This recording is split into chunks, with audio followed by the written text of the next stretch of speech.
Halo, assalamualaikum warahmatullahi wabarakatuh. Selamat pagi, jumpa bersama saya lagi, Heri Wicaksono SHMH di channel Solusi Hukumnya HWA. Senang sekali rasanya pada pagi hari ini berjumpa lagi. Di kesempatan ini saya bisa sharing pengetahuan mengenai persoalan-persoalan hukum yang sering terjadi di masyarakat, dan mungkin banyak masyarakat yang belum mengerti atau memahami persoalan hukum tersebut. Nah, pada pagi hari ini saya berkesempatan membacakan pertanyaan yang tadi malam sudah masuk di kolom bantuan hukum yang saya kelola. Nah, di sini ada sebuah pertanyaan berkaitan dengan kewarisan ya. Mungkin sepintas Bapak Ibu dan saudara-saudaraku yang saya hormati sudah sering sekali mendengar apa itu waris, apa itu mewarisi, apa itu pewaris. Nah, di sini ada persoalan yang melanda atau dirasakan oleh penanya kita pada pagi hari ini. Langsung saja saya bacakan. Selamat malam Bapak Heri, saya seorang laki-laki berusia 27 tahun.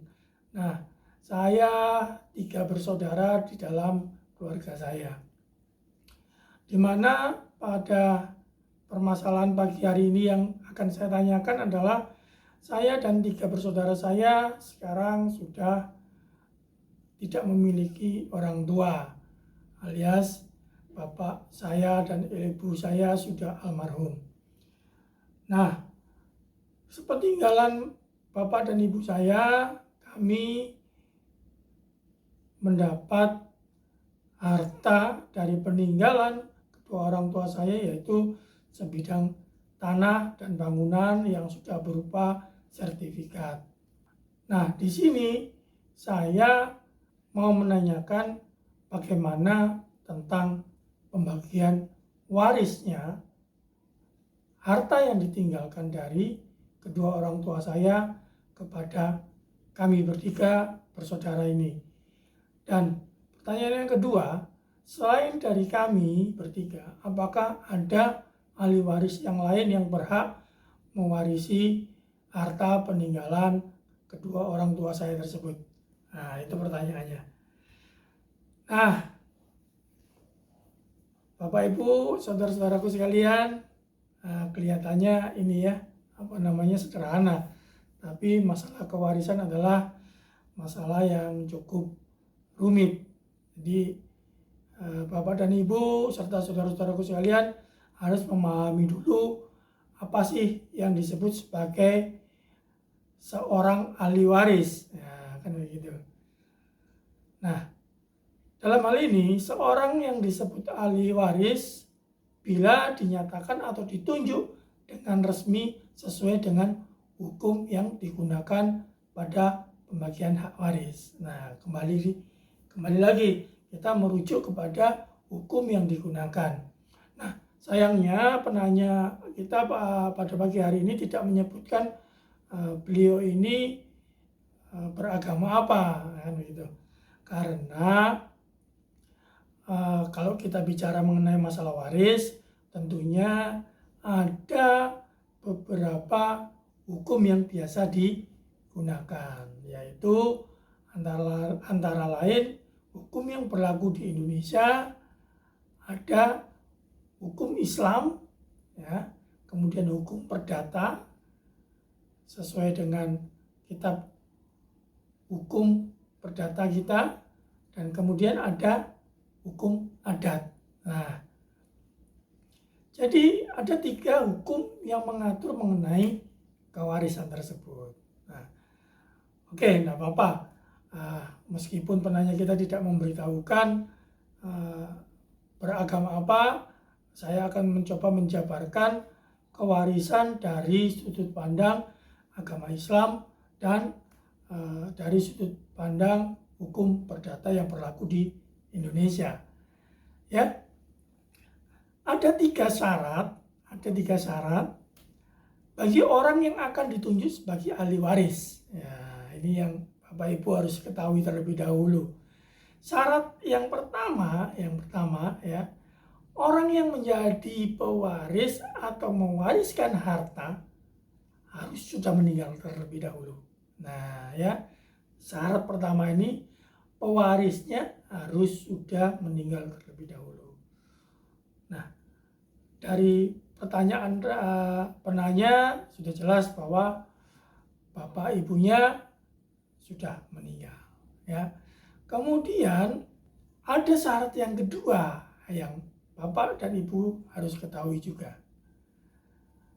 Ahli waris atau penerima hak waris ya harus yang dalam keadaan hidup ketika orang yang mewariskan harta tersebut telah meninggal dunia. Ya, jadi pewaris sudah meninggal, ahli warisnya masih dalam keadaan hidup. Ahli waris tidak bisa ketika dia sudah meninggal. Nah, jadi ketika ada saudara dari penanya, kan tadi 3 bersaudara, jikalau ada salah satu dari 3 bersaudara ini juga yang sudah meninggal, maka yang sudah meninggal ini juga tidak bisa disebut sebagai ahli waris. Nah, syarat yang terakhir, Bapak Ibu sekalian, pewaris dan ahli waris wajib atau harus memiliki hubungan darah atau pertalian keluarga. Nah, ya. Jadi harus ada hubungan darah dan pertalian sebagai keluarga. Oke? Jadi 3 hal itu adalah syarat bagi orang yang akan ditunjuk sebagai ahli waris. Ya. Kemudian kita sekarang membahas mengenai dari sisi hukum keperdataan yang berlaku di Indonesia. Ya. Nah, prinsip-prinsip yang digunakan Kitab Undang-Undang Hukum Perdata itu membagi 4 golongan yang mendapat atau yang dapat dijadikan atau dapat menjadi seorang ahli waris. Nah, apa saja Pak? Yang pertama, ya, ini kita mengacu pada pasal 852 KUH Perdata, ya. Suami atau istri yang hidupnya terlama dan atau anak keturunannya. Maksudnya gimana Pak? Ya, maksudnya adalah jikalau suami sudah meninggal, maka istrinya yang masih hidup itu dan anak-anaknya atau anak keturunannya itulah yang menjadi ahli waris. Golongan pertama. Kemudian golongan yang kedua, orang tua dan saudara kandung pewaris. Nah, ini penting. Dan ini yang sering terjadi ribut memperebutkan harta waris di sini nih. Nah, kita lanjutkan di golongan yang ketiga. Golongan ketiga adalah keluarga dalam garis keturunan lurus ke atas sesudah bapak dan ibunya pewaris. Kemudian ada golongan keempat yang terakhir, yaitu paman bibi pewaris, baik dari pihak bapak, dari pihak ibu, ya, keturunan paman dan bibi sampai derajat ke-6. Nah, dihitung dari pewaris. Saudara dari kakek dan nenek beserta keturunannya sampai derajat ke-6 dihitung dari pewaris. Nah, jadi 4 golongan inilah yang akan menentukan siapa yang berhak menjadi ahli waris. Nah, seperti yang ditanyakan oleh penanya tadi, ya, apakah kami bertiga berhak mewarisi? Tentu. Jika dilihat dari golongan pertama, kalian bertiga bersaudara ini berhak mewarisi harta waris yang ditinggalkan oleh bapak dan ibu saudara. Nah, akan tetapi dilihat dulu di golongan keduanya. Orang tuanya, bapak dan ibumu, apa masih ada? Ya, dan saudara kandung pewaris lainnya apa masih ada? Di sini ini yang paling sering terjadi sengketa waris, ya, karena siapa yang paling berhak mendapatkan waris itu dilihat dari 4 golongan ini nanti, ya kan? Nah, golongan ahli waris ini menunjukkan siapa ahli waris yang lebih didahulukan. Nah, mohon dicatat ya, Bapak, Ibu, dan saudara-saudaraku sekalian. Golongan 4 golongan tadi adalah golongan ahli waris yang menunjukkan siapa ahli waris yang lebih didahulukan berdasarkan urutannya. Ya. Artinya ahli waris dari golongan 2 tidak bisa mewarisi harta peninggalan pewaris. Dalam hal ahli waris golongan 1 masih ada. Ya. Jadi kalau orang tuanya meninggal, turunnya ke golongan 1, yaitu istri dan anak-anak keturunannya. Maka orang tua di golongan 2 dan saudara-saudara kandung pewaris itu menjadi golongan kedua. Masih diprioritaskan di golongan pertama. Nah, ketika golongan pertama ini tidak ada, maka ahli warisnya adalah orang tua dan saudara kandung pewaris. Contohnya bagaimana? Nah, contoh seorang suami istri menikah tidak memiliki anak. Nah, kemudian kedua-duanya meninggal. Siapa yang paling berhak mewarisi? Yaitu golongan kedua. Ya, golongan kedua itu siapa? Orang tua dan saudara kandung pewaris. Ya, dalam hal ini, jikalau suami istri, mohon maaf, yang meninggal si istri terdahulu, kemudian harta itu diwarisi oleh suami yang masih hidup. Ya, ketika tinggal suami dan suami ini meninggal, tidak memiliki anak, tidak menikah lagi, maka hartanya akan diwariskan kepada golongan yang kedua, yaitu orang tua dan saudara kandung pewaris. Ya, sampai di sini saya harap Bapak Ibu, saudara-saudaraku sekalian, dan saudara penanya sedikit mengerti, memiliki gambaran urut-urutan yang benar menurut hukum yang berlaku, yang disebut sebagai ahli waris itu yang bagaimana, ya. Nah, hal ini akan menjawab pertanyaan-pertanyaan yang saudara tanyakan tadi. Kemudian saya lanjutkan. Kita lanjutkan kepada waris menurut agama Islam. Untuk yang beragama Islam, ya, waris itu dibuat oleh pengadilan agama atas permohonan para ahli waris.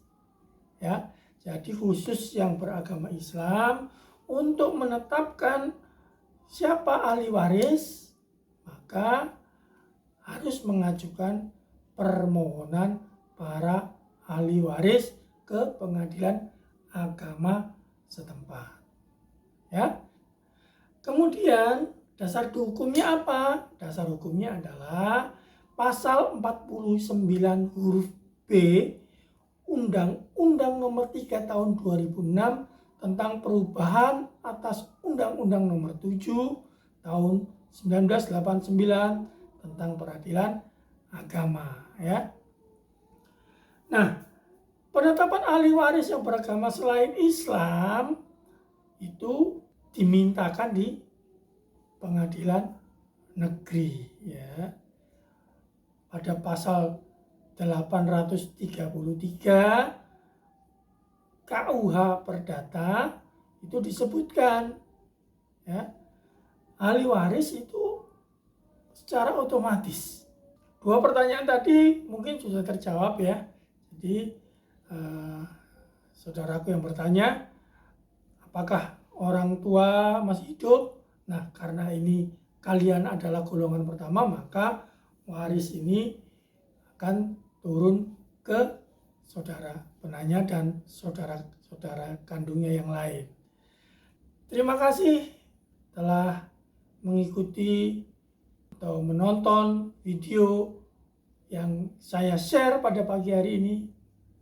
Saya harap sedikit pengetahuan yang saya bagikan sangat bisa dimanfaatkan atau bermanfaat.